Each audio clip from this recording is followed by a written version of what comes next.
Well, this morning, the customers of the Punjab Maharashtra Corporation Bank were in for a very rude shock. The RBI had imposed restrictions on the Punjab Maharashtra Cooperative Bank, permitting only one withdrawal of 1,000 rupees per customer per account for the next 6 months. Now, for customers of cooperative banks who tend to not be HNIs but regular people with regular jobs, they woke up this morning to realize they will not have access to their own money for the next 6 months. Their salaries, their savings that might be in the bank. All they have access to is 1,000 rupees. In the meantime, PMC will not be able to issue any fresh loans except any fresh deposits. Customers actually ran to the bank this morning to try and see how much of that money they could get out. Retired people who couldn't access their savings. The RBI in the meantime has not specified any of the reasons for imposing these restrictions on the bank. And amid all of the chaos outside of the Mumbai office and the RBI restriction, the Punjab and Maharashtra Cooperative Bank assured that the arrangement is temporary and the restriction is likely to be relaxed before the 6 months is up. Now, there were rumors that the bank is going to shut down or going out of business. But the bank in turn has said that the restrictions have been imposed due to bad loans. Times Network, in fact, spoke with PMC Bank. Listen in.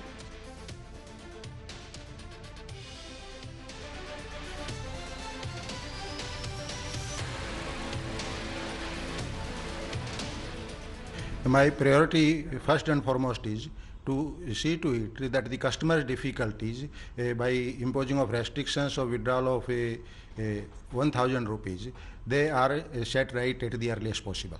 Sir, there is a lot of panic amongst the customers that will the bank sustain? Has the bank gone bankrupt? How would you like to really tell the customers or the kind of panic which is there in the market?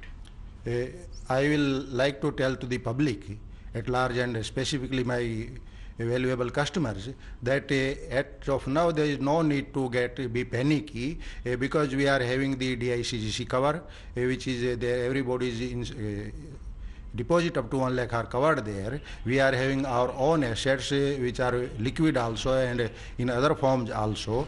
So this panic situation that they have to come out of that, and we are trying our best to sort out this panic situation.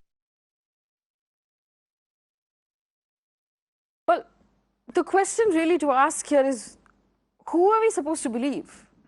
If the bank thinks that they can turn this around in the next 6 months, then why has the RBI dealt this shock to customers?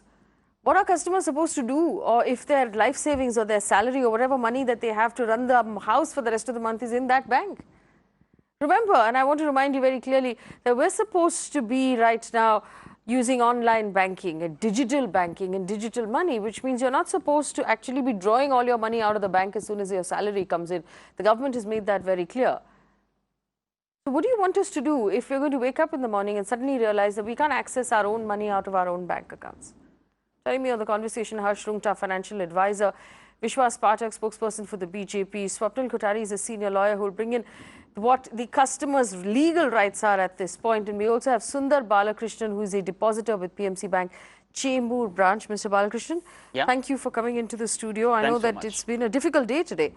Could you tell us what happened? How did you find out? What did you do? See, I'll tell you what, I was in the college and I got a message from my students. You're a professor? You're a no, teacher. I studied there, in fact. Okay, you study in the college. Okay, all right. So, one of my students where I teach elsewhere, I got a message saying that, PMC Bank is closed. I was so surprised and I just ran after the college there and it was full of commotion, And I saw one old lady whose husband is about to be admitted in the hospital and she was just begging for her own money.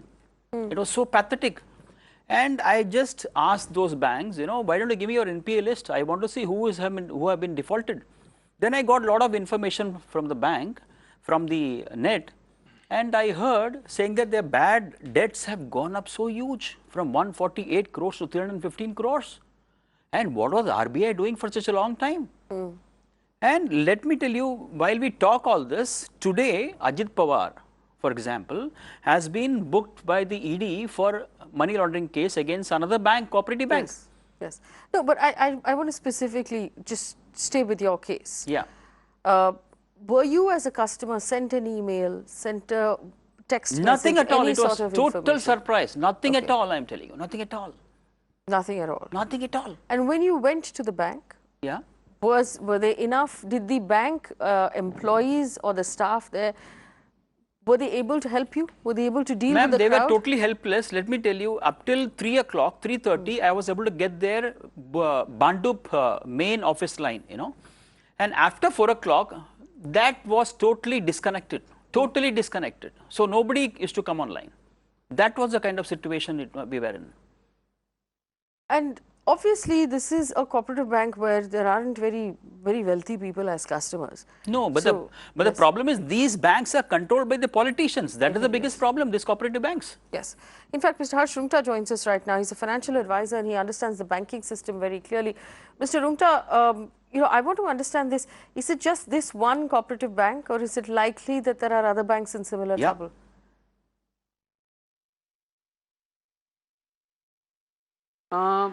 See, that's very difficult to say, but I think cooperative banks have given a lot of trouble over the last quite a few years, and we have had quite a few cases of fraud, closure of cooperative banks or banks being put under this kind of restrictions that we saw today.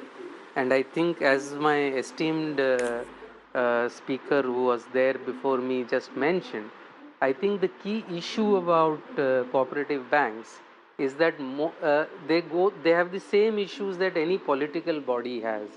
I think the management is run by elections, and that's no way to run a professional organization. And there is an issue of dual control. I mean, that clearly is a problem. I mean, if it had been any other bank, if it hadn't been a cooperative bank, you would have had RBI acting much earlier. You would not have, could you even imagine RBI issuing a notice out of the blue on any non-cooperative bank? Yeah. Like this, the kind of notice that came out of the blue today morning, I don't think this kind of a notice would have been seen in any bank that was not a cooperative bank, even if it was a private sector bank. So I think clearly this dual control of cooperative banks and with the, I'm not saying there are no good cooperative banks. There are a few good cooperative banks, but this political control of cooperative banks clearly creates a moral hazard, and I think the dual control issue probably prevents Reserve Bank of India from taking proactive action. Right. Yes, go ahead. See, I'll tell you, the main problem is, you know, I was reading one article written by an esteemed writer who writes on financial articles, you know. RBI found 23 banks were operating, cooperative banks were operating without a bank license. They found it later. That was the biggest surprise. And I'll tell you how this happens. I'll tell you one case of a famous politician who was with MNS. Let me tell you this. This is a very important point you should note. He was in MNS up till 2015. His name is Darekar. And he joined BJP. He is the one who was, you know, allegedly involved or whatever it is, and he was booked by the police in the Mumbai District Cooperative Bank for 123 crores loss. And then he joined BJP. And you won't believe there was a GR issued by this government itself that all the salaries of the schools and junior colleges, salaries should be transferred from a safe nationalized bank, that is Union Bank, to this Mumbai District Cooperative Bank. For what? For what? Okay. Well, we have to check the information that you're giving out. But Yes, first, let me just go across to Swapnil Kothari.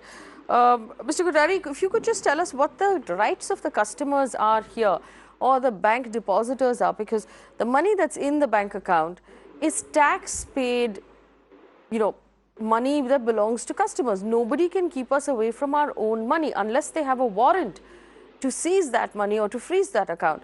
So what is the right here for the customer? First of all, Faye, let me congratulate you on your Mahul victory. I think, the passion and commitment that your channel and your team have shown and driven by you has yielded appropriate results for the Mahul residents. Now, coming to your question, it's a property, it's an asset of the customer having money in the bank. But here, I tend to disagree with, one of my panelists who mentioned, a little bit of a little bit against the RBI. I think the RBI under the Banking Regulation Act section 35A. Now, Faye, if you'll remember, A is amendment. So that was an amendment done in 1956 to this Act of 49, where under RBI was given plenary powers to take such action that was found appropriate in the circumstances if the bank was operating in the detrimental interest or unfairness was practiced. So this is something which the bank must have found, the Reserve Bank must have found, that the PMC Bank was acting in the detrimental interests of the customers. That is number one. And under section 56, it applies to cooperative banks as well. So it's taken action against 35A and 56. So now, to come to your question as to what sort of rights do customers have here, I think the best bet that the customers can have is to go to the High Court under Article 226 of the Constitution, saying that my fundamental right to practice business under 19(1)(g), because I cannot withdraw my money, my right to property, it's no longer a fundamental right, but it can be treated on those lines, and right to practice trade and profession under 19(1)(g) has, and right to life 21 has been violated. And they have to implead this bank and the Reserve Bank of India, challenging the Reserve Bank of India circular or notice. Now, what the High Court is going to do is going to pull up the RBI and ask them as to what it is. But it's going to be very difficult for the High Court to quash this circular of the RBI simply because RBI has pinpointed this particular bank as having defaulted. I mean, there have been a slew of cases back in Goa and earlier in other places of Maharashtra where such cooperative banks have been found to be defaulting and involved in grave corruption. And you know what happens, Faye, that when the RBI does not take action, we all jump at the RBI and pounce at the RBI, saying that having plenary powers under 1934 Act, it still is not doing anything, and people abscond from this country and become fugitive offenders, fugitive economic offenders. So that is something which the RBI may be wanting to prevent here in this case. Now, that is where the slugfest between the customers on one hand and the RBI on the other is going to happen before the High Court. That is something. Now, those are the rights that the customers can really agitate, and fundamental rights are the biggest thing that they can agitate. That's where they can hope for some reprieve. Otherwise, going under the Consumer Protection Act and all of that is going to be absolutely of no avail whatsoever. And, this is something which I may, take a rain check as far as the RBI is concerned. I may just wait out for 6 months. Now, the only option that the customers should have had is that maybe they can say that, I really need this money, go to the court and say that I need 2 lakhs, 3 lakhs, 5 lakhs for a wedding, etc., whatever it may be, and press their cases for urgency. But then, I'll keep my fingers crossed on that. I don't know what the High Court will decide. Swapnil, I just want to ask you. If I was sitting as a judge. Swapnil, I just want to ask you, is there, there has to be some kind of a letter from RBI to this cooperative bank earlier saying that signaling that something is going wrong or something. Did they caution them? There should be some letter in advance earlier. Now, see, this is...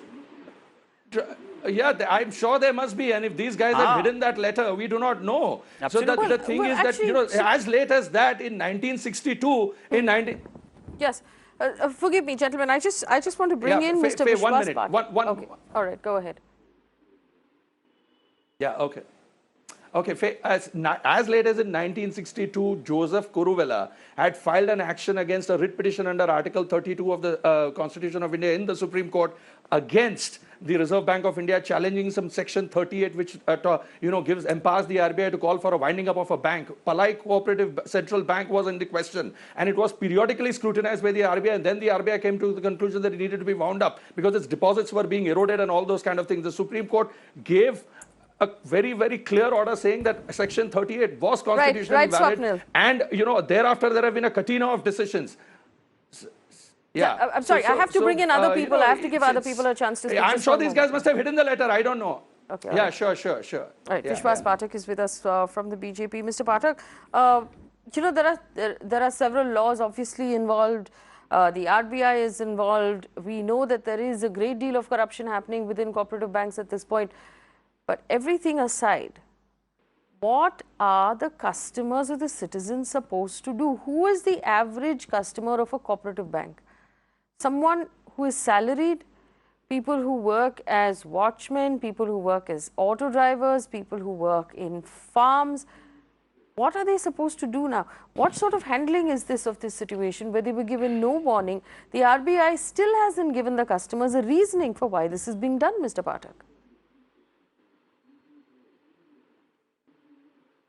See, basically, this banking industry is regulated by Reserve Bank of India, which is an independent body, nothing to do with government as such.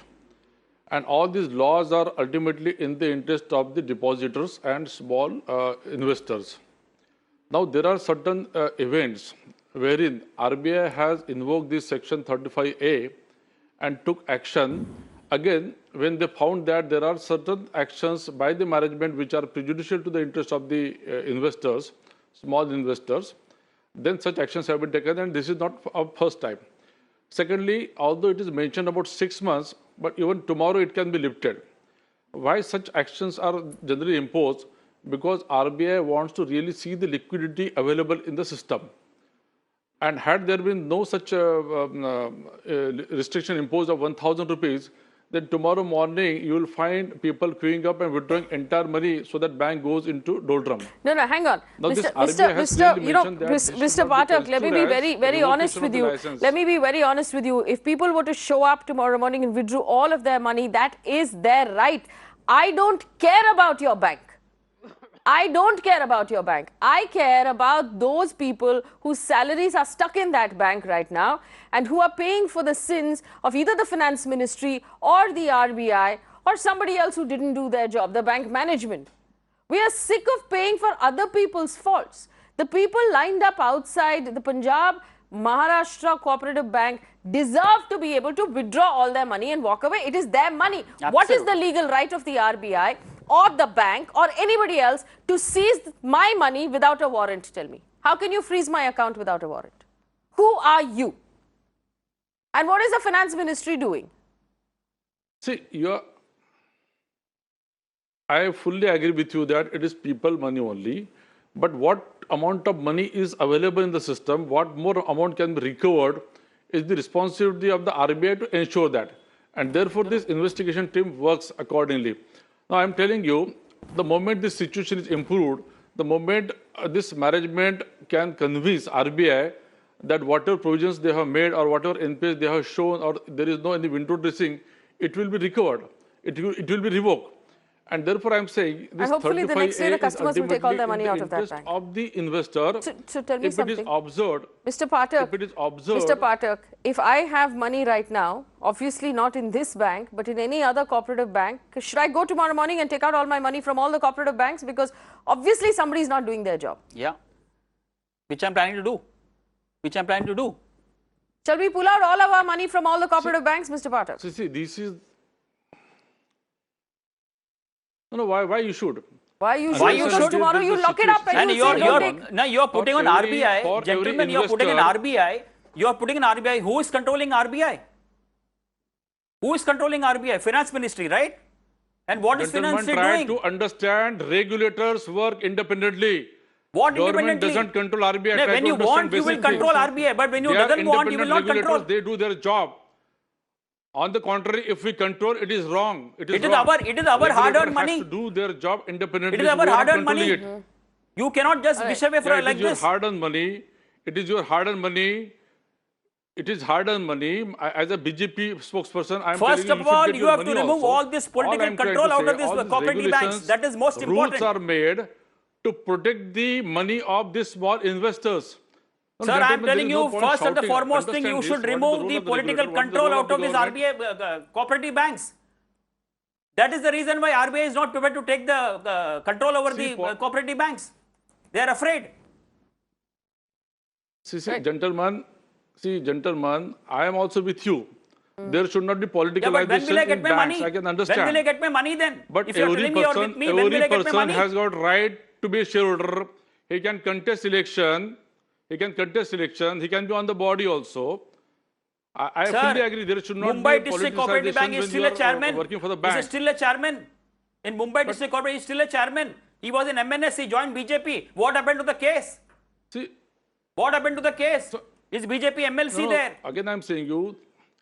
See, politicians See, politicians can be in the bank, bankers can join politics. That is the rule. We cannot change it all across. Like Mr. Ajit Pawar was director on MS Cooperative Bank. Sir, if I don't have money, whenever if I such don't have situation money, will you happens, accept we my can always bankruptcy? talk about all those things. Will you accept my bankruptcy? You see, all these industrialists, they will file their bankruptcy. One second. So I want to ask, this very simple question, and I'll take this to Harsh Rungta. Mr. Rungta, it's very fine to actually tell people that, oh, this is the RBI and these are the rules and this is this, very complicated law inside the RBI Act that the RBI can use. How are we supposed to pay bills for the rest of the month? How are we supposed to run our houses? Gas cylinder will get over, we need to buy new gas cylinder, it costs 900 rupees in this market right now. Where will the money come from? The bank is not giving me my money. How is this okay, Mr. Rungta? What are we supposed to do? Are we supposed to take out all of our money from the cooperative banks because obviously they're not being run properly? Am I supposed to divide my money 1,000 rupees a piece to each bank so I can take out from each one that is not gone bust? Or what seems like the best idea right now, fill my money in cash in a pillowcase, keep it under my bed. Is that what I'm supposed to do? Demon will come. So Faye, to be fair, no bank in the world can survive if every depositor gets to the door next day and wants his money back. So I think all banks run on trust. And I think the big issue with cooperative banks today is that trust has been eroded, and this incident will only go to add to that distrust. I think the gentleman here was mentioning about RBI being independent. I think we can respect that, but what independence, as Mr. Balakrishnan mentioned, where was that independence when the state government asked teachers to deposit their salary in a bank that was in a cooperative bank that was not doing well, whose chairman is a BJP MLC, and despite that they were asked to deposit their salary there. Is the state government going to guarantee that money? Absolutely. They are not going to guarantee the money. Look at the laws that make cooperative banks get deposits. There is an income tax deduction that is available when cooperative societies deposit money in cooperative banks. So housing societies, each of the housing societies that we live in are depositing a lot of money in cooperative banks simply because that interest is tax deductible. Now that has been put in place so that the cooperative banks can get deposits. Now these are not dispensations made by RBI. These are dispensations made by the politicians. So very, very clearly these are things that the politicians ought not to be doing, or if it has been done by a former government, it is incumbent upon the current government that they should reverse some of these steps so that people don't go to these banks just in case of higher interest, just to get some higher interest.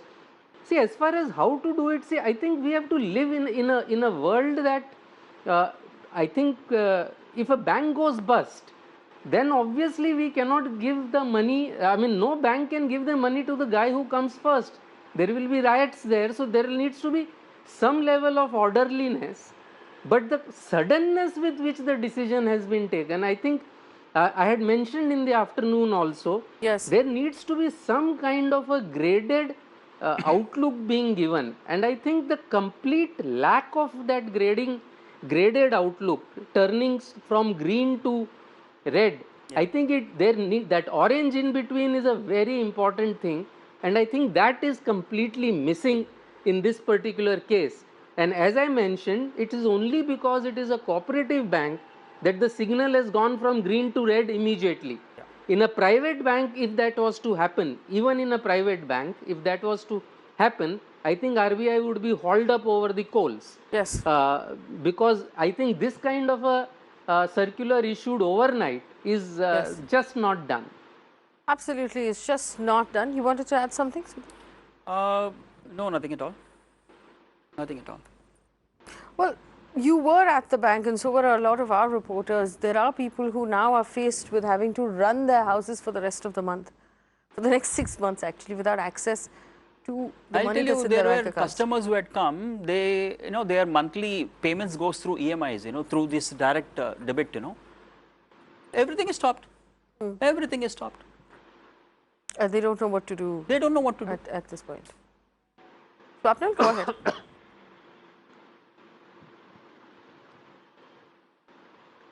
I understand that aspect of it. I only fear, I think the reason, I'm just looking at the flip side of it. Yes, I agree that the issuance of this circular directly like this is probably arbitrary and would be quashed, but as unconstitutional. But there could be one another reason also, that maybe overnight the deposits may have evaporated. I don't even know whether there are enough deposits in this to give 30 lakhs to even one customer who has that in his bank. I don't know. I don't know what is the plight of that bank. Maybe they have issued some signals to them, warning them, etc. And these guys have hidden it from the public at large. I don't know how the cooperative, you know, if in fact your team had sent me a very, very elaborate list of, you know, all the banks, all the cooperative banks having this, you know, sort of a very sordid situation.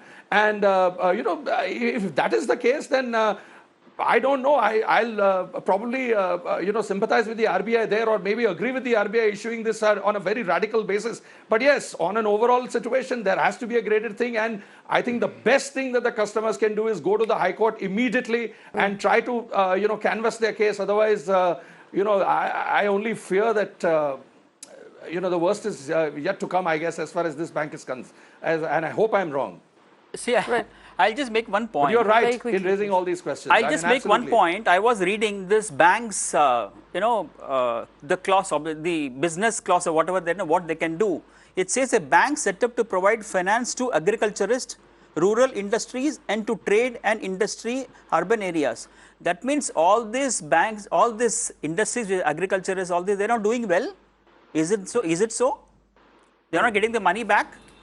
That's a much longer conversation that we've been having over the course of the last 1 year on what's happening to businesses. But just to point out to our audience that the Punjab Maharashtra Cooperative Bank has a total deposits of nearly 11,000 crore rupees, loans of 8,383 crore rupees, and it's among the top 10 cooperative banks in the country. This is not a small bank.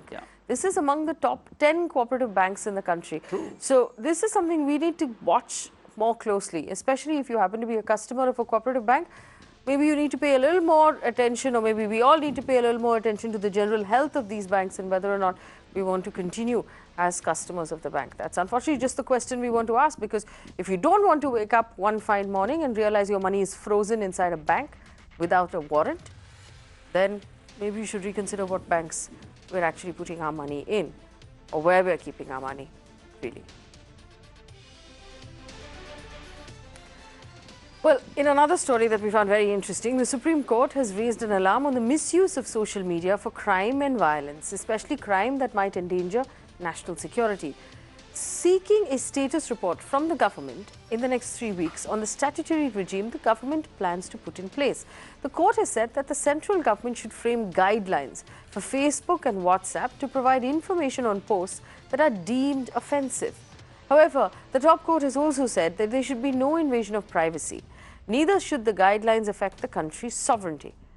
Highlighting the potential misuse of social media, the top court has observed how people can even buy AK-47 assault rifles on social media, and has pointed out that there could be instances where national security could be compromised. Well, to help us understand really where this is all coming from, on the show with me, Vineet Goenka for the BJP, Nikhil Pava, the editor of Media Nama, and Pavan Dugal, who is not only a cyber law expert, but also a senior advocate right now with the Supreme Court. I want to start with Nikhil Pava. Nikhil, I know that you've had a very busy day, so I want to thank you for coming into the studio to talk to us. Would you explain to our audience, please, what the court was referring to, and what does this mean when we say guidelines for social media? What are we talking about?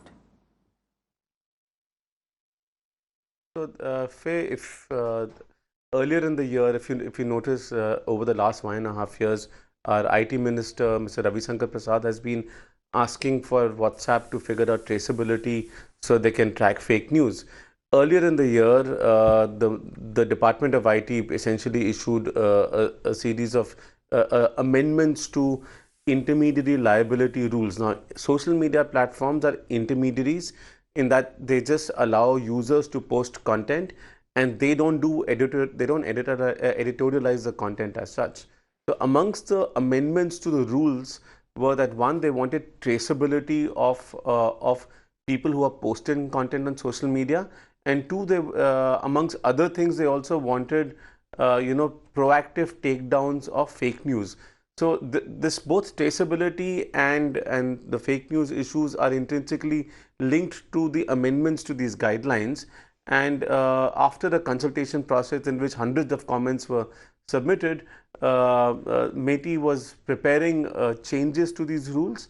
And from what I understand, they've submitted them to the minister, but they haven't been notified yet. So there is no, we don't have any visibility on what the final outcome is. Now, in the WhatsApp and traceability case, which was basically started off with, which is what this case has become, which started off with asking for linking of Aadhaar to, linking Facebook accounts to Aadhaar, because Anthony Rubin, one of the petitioners, was being abused on social media, and he went out and tried to get a police complaint filed, which he was denied because police couldn't trace users. So this case eventually became, because Aadhaar traceability, Aadhaar linkage of social media is not possible, because in the Aadhaar judgment it was disallowed. It became more about government IDs and using those to be able to trace the originators or the people who posted certain content. And so this has now gone to the Supreme Court, and the hearings are taking place in the Madras High Court. It went to the Supreme Court because Facebook wanted to transfer the case from the Madras High Court to the Supreme Court. And what the Supreme Court had ordered was that the Madras High Court hearings will continue, but there are still some hearings taking place in the Supreme Court.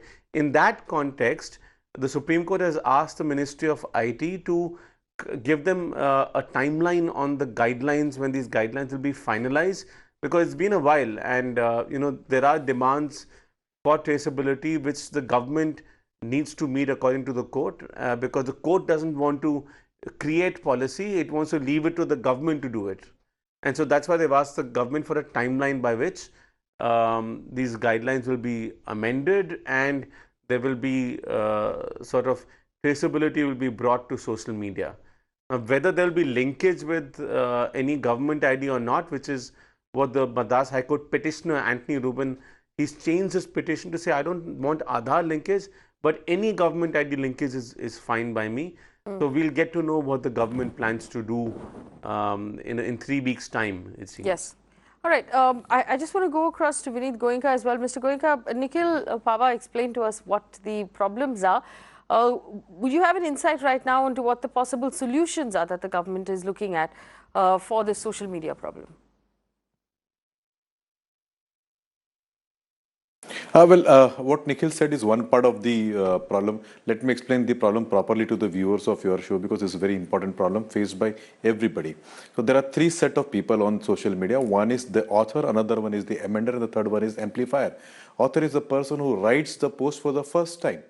Amender is the person who writes it or amends it once the author has written it. He makes the changes. And the third person is who amplifies it, RTs it, or maybe he shares it or forwards it to somebody else. Now, all 3 of them have a role when a post has been done. If the post is deliberately been done with an intention of mischief, then it has to be traced. And this can be done by 2 ways. One, technologically, and 2 is to do a verification of that particular person who's putting the post. And I've been advocating one simple thing, to link it with Aadhaar, because Aadhaar is the only unique ID which is available right now other than passport. So I think probably that will help us out to identify who is the owner of the account. And once you know the owner of the account, it is easy to track that person. And then if he has done something which is mischief or which is unlawful, he can be booked. What about the people who amend or to amplify? Will you be looking to track them and book them as well? Of course. Okay. Now, to answer your particular this question, there are 2 things. Technologically, it is possible to meta take every amendment or every amplification. It is possible, and if a company is telling that it is not possible, they better understand this, that it is possible. Any third-year student of IIT Mumbai can help them out to do this. A.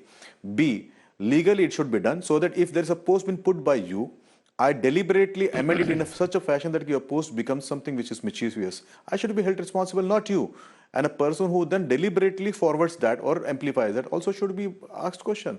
So there is both legal as well as technological solution available. If these companies are making millions and billions of dollars here, their capitalization is going up, they are making profits, they rather put this technological solution and also be answerable.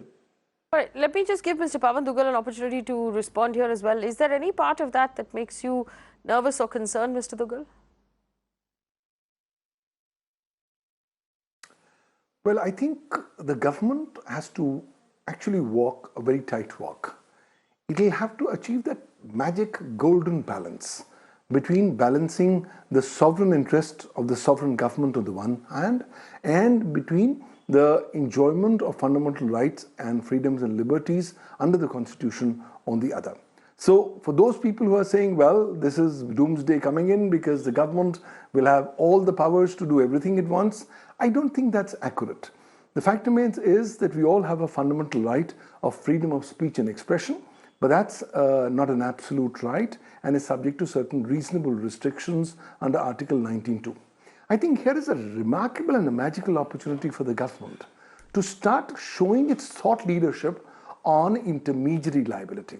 The existing definition and the existing law on intermediary liability under Section 79 of the IT Act has often been massively misused by these service providers. Most of them are actually hiding behind the observation of the Supreme Court under Shreya Singh's case, where they were said, don't do anything till such time you get a court order or an order from a governmental agency. And that's being misused.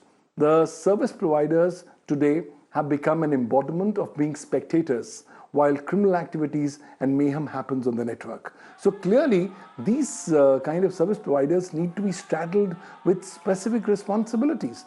Now, what those responsibilities are have not yet been defined, though the broad ambit of the umbrella has been stipulated under Section 79 of the IT Act. So, if the government can take hold of this opportunity and balance its approaches in such a manner that the sovereign interests of India, its sovereignty, integrity and security are adequately protected, and yet at the same time, the fundamental right to privacy and the right to freedom of speech and expression are also safeguarded, I think that will be a great opportunity.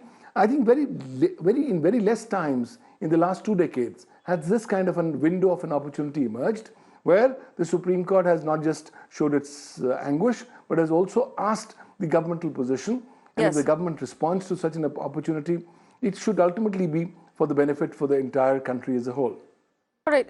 Nikhil, I saw your hand go up a couple of times. Go ahead. You have a response? Yeah.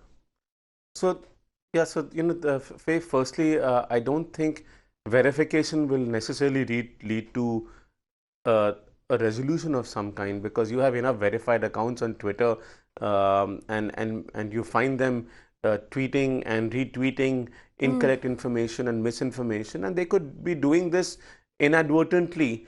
I think it will be very, very difficult to attribute any kind of intent and a malified intent to someone who's sharing misinformation, because they could easily be fooled by it, and so that they will always have the defense. So I think punishing people for forwarding or retweeting because they're doing this mistakenly is a very tricky proposition.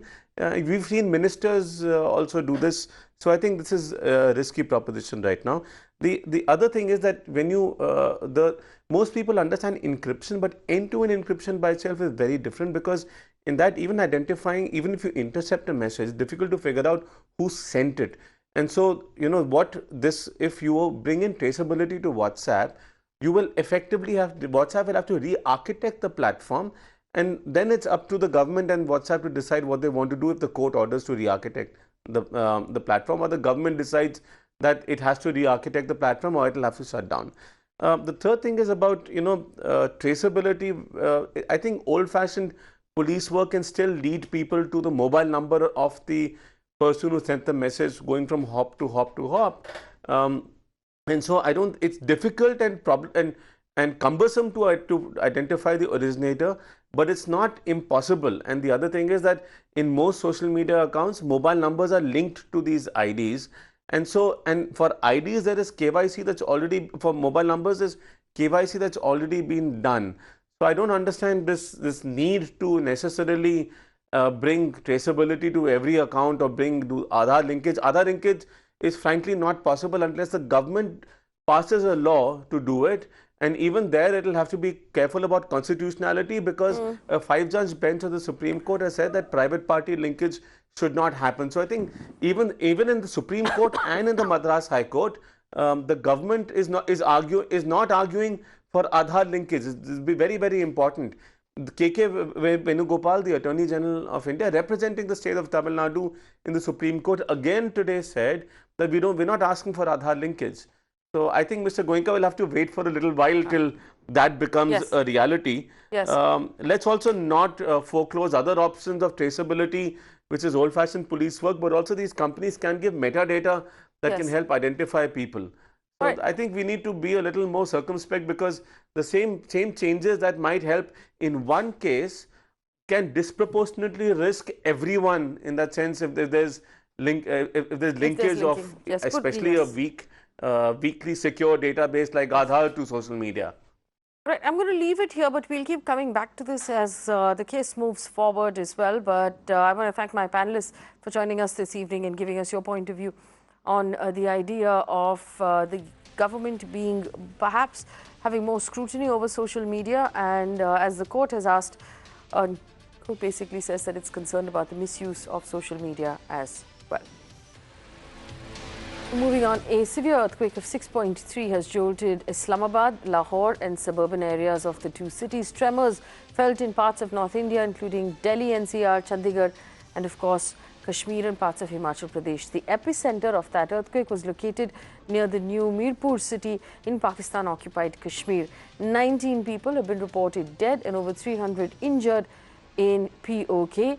My colleague Fareed is on the phone line with us from Srinagar. Fareed, I just wanted to understand from you if we have information right now that everyone in Jammu and Kashmir are okay and we've not had any loss of life or property so far.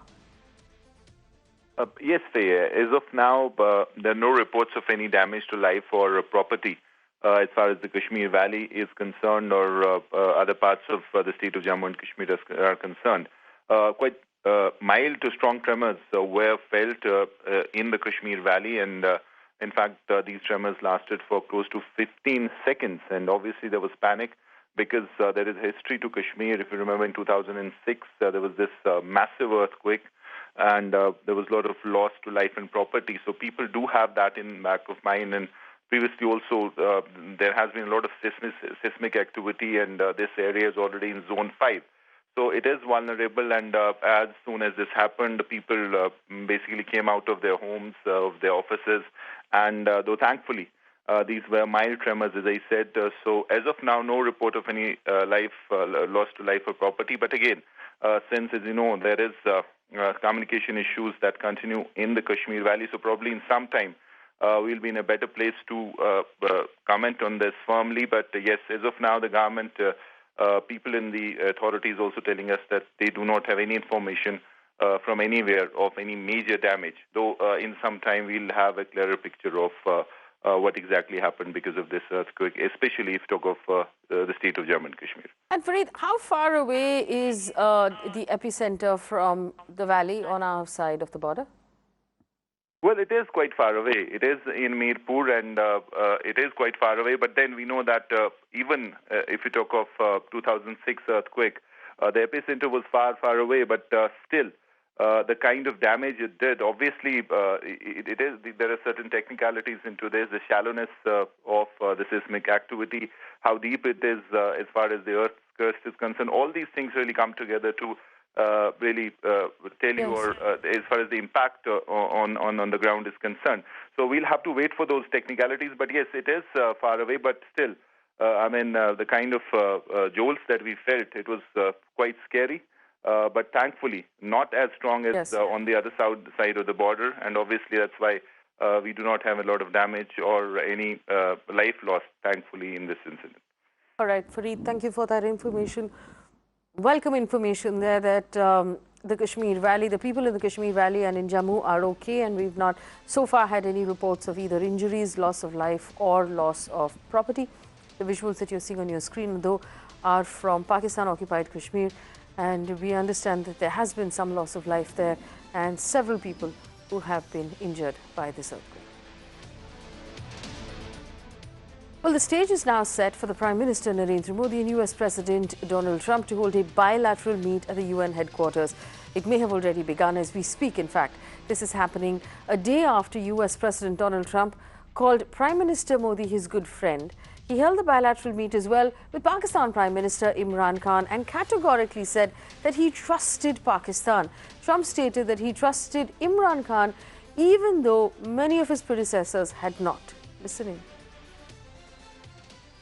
People in my position have treated Pakistan very badly. And I think that I wouldn't say Pakistan has treated us too well either, but maybe there was a reason. And in fact, I think there was a reason for it. In the past, you have said that you don't trust Pakistan. So when we have honest leadership, I trust Pakistan, but people before me didn't, but they didn't know what they were doing. So it's just one of those little problems in life. You know, you know what I do? I trust this gentleman right here. And I do trust Pakistan. I know I have a lot of Pakistani friends living in New York. They're smart, great negotiators, by the way, in case you had any questions. They're among the toughest negotiators in the world. And you know what? It's all going to work out. But if I can help, I'd like to help. But I don't think you've ever had a president that felt the way I do in a positive way about Pakistan. Well, during that bilateral meet with Imran Khan, the President Trump repeated his offer to mediate on the issue of Kashmir. Trump said he was ready and willing to mediate on Kashmir if both countries were willing. He also referred to Prime Minister Modi's speech on Kashmir and called it a very aggressive statement that he was personally not expecting. I have a very good relationship with Prime Minister Modi. I have a very good relationship with Prime Minister Khan. And if at any time they say, you know, we have some points that I think we can maybe iron out, I think I'd be an extremely good arbitrator. I've done it before, believe it or not, and I've never failed as an arbitrator. I've been asked to arbitrate disputes, pretty big ones, from friends, and I've done it in a good, successful fashion. If I can be of help, you know that. If I can be of help, let me know. But you'd have to have the assent also from the other side. All right. Joining us right now, Anil Trigunian, former diplomat, who's been kind enough to give us his time. Mr. Trigunian, good evening and thank you for joining us. You know, just to help our audience understand what to expect really from Donald Trump. He's an odd, head of state, because on one hand we saw him be physically and verbally very close to the Prime Minister in the big rally event at Houston. Immediately after that, he turned around and said that he was surprised by the statements. He was surprised by the very aggressive, he said, statement that was made. He was in the audience. He wasn't expecting it. What do we understand? What should we make of all of this? Well, as you know, that he has many times said that he likes Prime Minister Modi and he's a great friend. And he has a certain adjectives that he also very extensively uses about a large number of people. There are a very few words that he all the time attributes to one or the other relationships or a problem that happens. So that is his style of working. But as far as India is concerned, he has realized the potential of India. And both in the global context, the geostrategic context, as well as in the context of China, as far as Indo-Pacific is concerned. So that all he realizes. Secondly, but he also is a businessman. He is, in my view, not such a great politician, as the others would put it. So therefore, he very categorically speaks his mind whichever way he wants to, whether it's tweets. He knows he is the leader of the most powerful nation in the world, so he can get away with whatever he says. But at the same time, the same kind of things he has said about Imran Khan, not once, twice. He'll be meeting him twice during this period also. But as far as his offer of mediation is concerned, he jolly well knows that India is not going to accept any mediation of any kind. Whereas the Pakistanis are on the dock at the moment, and so they are trying to provoke him to come to their rescue and to say something. But one thing you should grant, that he has actually now scaled down his demand of or his offer of arbitration, subject to a sort of a little, one could put it in this way, some kind of a veto for Prime Minister Modi, in a way, that India does not agree, so therefore no mediation by Trump. But I'm quite sure during the bilaterals, he will definitely raise this issue, how it can be resolved. He'll try to persuade both sides to come to terms and dialogue. And India has a standard line that talks and terror cannot go, and Pakistan has not done anything to assuage on that front. So therefore, it is a lot of public hype. something to keep Pakistan guessing, and India knows it rather well. Okay, Mr. Trigoni, also Trump, in his conversation, in that joint press conference with Imran Khan, actually sort of complimented Pakistan on its anti-terror activity. Now, this technically goes completely against what India has been saying this entire time, even what the Prime Minister was saying in his speech in Houston. So, again, is that a conflict or a worrying point, or is it again, is this all diplomacy that we should simply understand? No, yeah, but you know, if I just about an hour ago, somebody posted it on the, and I read that whole statement. It's it reads out as a very strange and disjuncted readout completely, what you read on the White House website on this.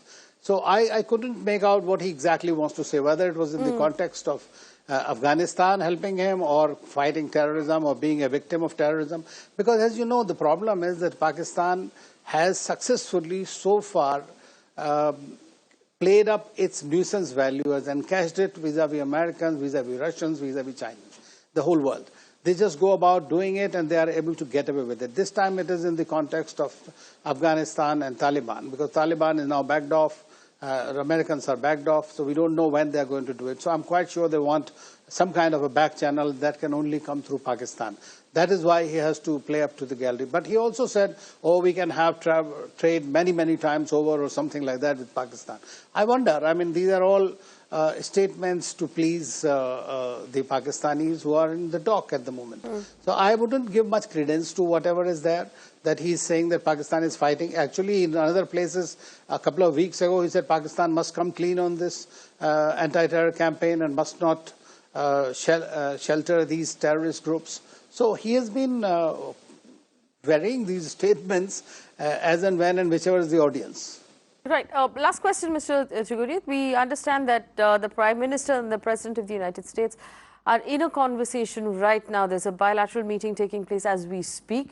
This is the 4th such meeting in 1 year. Terror and trade, are on the agenda from what we understand. Is this again positive for India that that we have 4 such meetings in 1 year? Is it unusual? Does this mean that there's more conversation and there's going to be more benefit as well?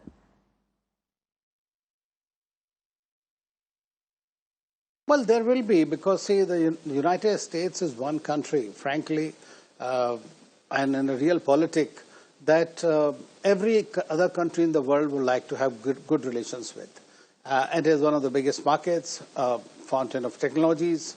So, and the Americans are trying to compete with others in India on 2 counts. And I must say that this is because of the Indian market. One is essentially the defense. They want to be number 1 in the defense. They've already had about $18 billion in contracts. Then we have energy. I mean, he mentioned that in the UNGA Assembly speech that America is the biggest producer of oil and gas, and he's going to give a run to the rest of the countries. As far as this. So he wants a market, he's a businessman, he's looking for those opportunities, that is his main thing. And that is where this trade deal, in which he was quite peeved and he has been making all kinds of statements and withdrawing GSP from India, I mean, essentially those pressure tactics. And India, I'm glad that had reciprocated by imposing some taxes and tariffs. And those have to be withdrawn, and I think that there could be some kind of a partial deal in that. But more importantly, for India, its energy security is extremely important. So I'm quite sure that India would be discussing not only the Pakistani problem, or explaining once again to him in person what Article 370 abrogation meant, but what is the role of the Pakistan in this fomenting trouble and terror? Again, that would be reiterated. Therefore, counter-terrorism is going to be one of the major issues that would be discussed in my view. And of course, Iran has to be, and the Middle East and the Gulf will be the major points of discussion for us. All right, Mr. Trigoni, many thanks for joining us this evening and helping us understand what is going on a little better. Anil Trigoni, former diplomat, being very generous with his time here on Mirror Now. End of Urban Debate here on Mirror Now. Thanks for watching. I wish you a very good night.